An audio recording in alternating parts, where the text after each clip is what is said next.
Hello student class 10th। इस video में math में हम द्विघात समीकरण से संबंधित कुछ प्रश्न को हल कर रहे हैं। इन प्रश्नों को गुणनखंड विधि के द्वारा दिए गए समीकरणों के मूल हमें ज्ञात करने हैं। ठीक है ना। जैसे पहला क्वेश्चन है x² - 3x - 10 = 0। अब इसको गुणनखंड विधि से हमें हल करना है। तो यह क्वेश्चन 3 पद का है, 1 पद, 2 पद, 3 पद। द्विघात समीकरण में 3 पद होते हैं या 2 पद होते हैं। ठीक है ना। तो यहाँ जो अचर संख्या है वो है 10। 10 के ऐसे गुणनखंड हम करेंगे कि उनको जोड़ने या घटाने पर हमें यह मध्य वाला पद जो है प्राप्त हो जाए। तो 10 का गुणनखंड होता है 10 × 1 या 2 × 5। तो 2 × 5 से 5 में जब 2 घटेगा तो क्या मिलेगा? 3 मिल जाएगा। ठीक है ना। तो ये मध्य वाला पद जो 3 है, इसको 2 भागों में तोड़ेंगे 5 - 2। तो ये हुआ x² - 5 - 2 x - 10 = 0। यानी 3 के तोड़ दिए 5 और 2 में। ब्रैकेट तोड़ोगे तो x² - 5x + 2x - 10 = 0। x common निकाल लो तो x × x - 5 + 2 कॉमन निकालो तो x - 5 = 0। तो x - 5 × x + 2 = 0 मिला। ठीक। तो अब इसके दो फैक्टर हमें मिले, एक फैक्टर x - 5 मिला, दूसरा फैक्टर x + 2 मिला। अब दोनों फैक्टरों को हम 0 के बराबर इक्वेट कर देंगे। ठीक है ना, 0 के बराबर इनको कर देंगे। तो जब x - 5 बराबर 0 है तो x बराबर मिलेगा 5। उधर पक्षांतर हो जाएगा, x बराबर 5 मिला। और जब x + 2 बराबर 0 है तो x बराबर मिल जाएगा -2। तो हमें जो मूल मिले वे मिले ये -2 और ये 5। ठीक है। तो इस तरह से हम क्या देख रहे हैं कि गुणनखंड विधि में हम द्विघात समीकरण के जो 3 पद हैं उनको हम 4 पदों में तोड़ते हैं। जैसे पहला पद, दूसरा पद, तीसरा पद और चौथा पद। फिर 2-2 पदों की पेयरिंग करके हम उनमें जो कॉमन होता है उसको निकालते हैं। ठीक है ना। उसके बाद जो ब्रैकेट होते हैं वे सेम होते हैं दोनों पदों में, तो ब्रैकेट को कॉमन निकाल कर लेते हैं। इस तरह से हमें उसका फैक्टराइजेशन हो जाता है गुणनखंड। ठीक है। चलो बी पार्ट देखो। बी पार्ट ये है कि 2x² + x - 6 = 0। अब यहाँ पर x² के साथ 2 लगी हुई है संख्या। यहाँ x² के साथ 1 था। ठीक है ना। तो केवल 10 का गुणनखंड किया गया था। इस क्वेश्चन में यहाँ x² के साथ 2 लगा है। तो सर्वप्रथम हम क्या करते हैं, 2 और 6 को मल्टीप्लाई करते हैं। तो 2 × 6 = 12, 2 × 6 = 12 मिला। अब 12 का फैक्टराइजेशन ऐसा करिए कि उनको जोड़ने या घटाने पर, उन फैक्टरों को, उनके गुणनखंडों को जोड़ने या घटाने पर हमें क्या मिले? 1 मिले। x का मतलब 1x। तो 12 का फैक्टराइजेशन करेंगे तो 4 × 3 मिला। अब 4 में 3 अगर जोड़ते हैं तो 7 मिलता है, जो कि यहाँ दिया नहीं गया है। यहाँ है 1x। तो 4 में 3 हम क्या करेंगे? घटा देंगे।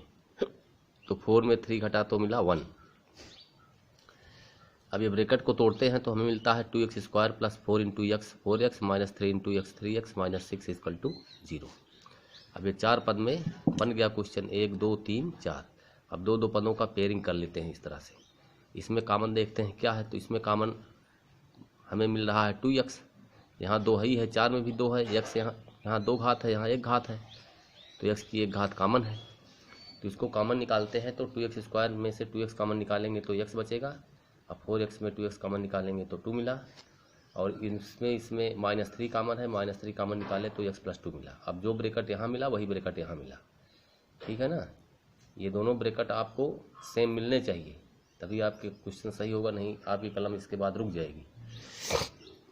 तो हमें इस तरह से फैक्टराइजेशन करना होता है कि ये ब्रैकेट हमेशा जो है समान मिले। जैसे इस क्वेश्चन में भी देखिए, ये ब्रैकेट यहाँ x - 5 मिला था, यहाँ भी x - 5 मिला था। ठीक है ना। उसी तरह से इसमें यहाँ x + 2 या x + 2 मिला। ठीक। तो अब इसको कॉमन निकाल ले रहे हैं x + 2। तो x + 2 कॉमन निकाल लेंगे तो 2x और ये -3 मिला, ये बराबर 0। अब इन दोनों गुणनखंडों को हम 0 के बराबर इक्वेट कर रहे हैं। तो जब x + 2 = 0 तो x = -2। और जब 2x - 3 = 0 तो x = हमें मिलेगा 3/2। तो इस द्विघात समीकरण के मूल जो हमें मिले वे -2 और 3/2 2 मिले। ठीक, अब पार्ट सी देखो, ये क्वेश्चन थोड़ा रूट में है, तो रूट से हमें घबराना बिल्कुल नहीं है, बहुत आसान होता है रूट वाला भी, रूट से बिल्कुल घबराना नहीं है।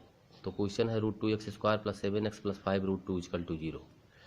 तो यहाँ x² के साथ √2 लगा हुआ है, ये कांस्टेंट है 5 √2, दोनों को मल्टीप्लाई करिए तो √2 × 5 √2 = 2 × 5 = 10 मिला। यानी वर्गमूल 2 गुणे वर्गमूल 2 का मान वर्गमूल 4, 4 का वर्गमूल निकालते हैं तो 2 मिलता है, ये 5 भाइये है तो 2 × 5 = 10।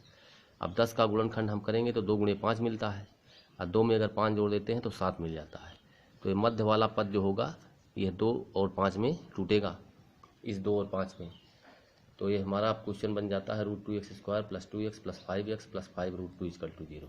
ठीक, अब इसमें कॉमन क्या है, x तो कॉमन दिखाई दे रहा है, और 2 और √2 में √2 हमें कॉमन जो है मिल रहा है। ठीक है ना, क्या कॉमन मिल रहा है, √2 कॉमन मिल रहा है। तो √2x कॉमन निकालेंगे तो इस यहाँ पर बचेगा x, क्योंकि x की 2 घात है, एक घात कॉमन में चली आई तो एक घात बची x की, और ये x पूरा चला आया है, 2 में √2 कॉमन निकालेंगे तो बचेगा √2। ठीक, और यहाँ 5 कॉमन हमें दिखाई दे रहा है, 5 यहाँ भी है, यहाँ भी है, तीसरे पद में भी 5 है, चौथे में भी 5 है, 5 कॉमन निकाल लेंगे। ठीक है ना, तो x + √2 ये भी मिला बराबर 0। अब इस तरह से दोनों फैक्टर हमें एक ही मिल रहे हैं, x + √2 यहाँ भी है, x + √2 यहाँ भी है, इसको कॉमन निकालो x + √2 तो बच रहा है √2x + 5 = 0। ठीक, अब जब x + √2 = 0 तो x = -√2 मिलेगा, ट्रांसफर कर देंगे √2 को इधर पक्षांतर, और जब √2x + 5 = 0 तो √x = -5 मिला, या x = -5/√2। तो हमें जो आंसर मिले वो -√2 मिले और -5/√2 मिले। ठीक है, अब डी पार्ट देखिए, डी पार्ट कह रहा है कि 2x² - x + 1/8 = 0। अब चूंकि नीचे यहाँ 8 है तो 8 से हम पूरे क्वेश्चन में मल्टीप्लाई कर दे रहे हैं, तो 8 × 2x² - x + 1/8 = 0 × 8 का मतलब 0 ही मिलेगा। अब ये ब्रैकेट तोड़ेंगे तो 8 दूनी 16, यानी 16x² - 8x, और 8 × 1/8, 8 से 8 कैंसिल हो जाएगा, मिलेगा 1। ठीक, अब 16 × 1 = 16 मिला, 16 का फैक्टराइजेशन करेंगे तो 8 × 2 मिलता है और 4 × 4 मिलता है, तो 8 × 2 से हमें 8 मिलेगा नहीं, 4 × 4 से हमें 8 मिल रहा है, 4 + 4 = 8। तो इस 8 के स्थान पर हम ब्रैकेट में कर दे रहे हैं 4 + 4। तो ये हुआ हमारा 16x² - 4x - 4x + 1 = 0। इसमें 4x कॉमन निकाल लेंगे तो 4x - 1, इसमें -1 कॉमन निकालेंगे तो 4x - 1 = 0 मिला। ठीक है ना, अब 4x - 1 4x - 1 ये कॉमन आ गया, तो जब ये फैक्टर बराबर 0 करेंगे तो x की वैल्यू 1/4 मिलेगी, और जब ये फैक्टर बराबर 0 करेंगे तो भी x की वैल्यू 1/4 मिलेगी। तो इस द्विघात समीकरण के मूल हमें मिले 1/4 1/4, ये इसका आंसर होगा। ठीक है स्टूडेंट्स, अब अगला क्वेश्चन देखो। अगले क्वेश्चन में कह रहा है कि यदि द्विघात समीकरण x² + 2x - p = 0 का एक मूल -2 हो तो p का मान ज्ञात करो। एक मूल इसका -2 दे रहा है, एक मूल -2 का मतलब ये हुआ कि x के स्थान पर अगर हम -2 पुट कर देंगे, रख देंगे, तो वह मान इस पूरे समीकरण को संतुष्ट कर देगा। ठीक है ना, वह मान इस पूरे समीकरण को संतुष्ट कर देगा।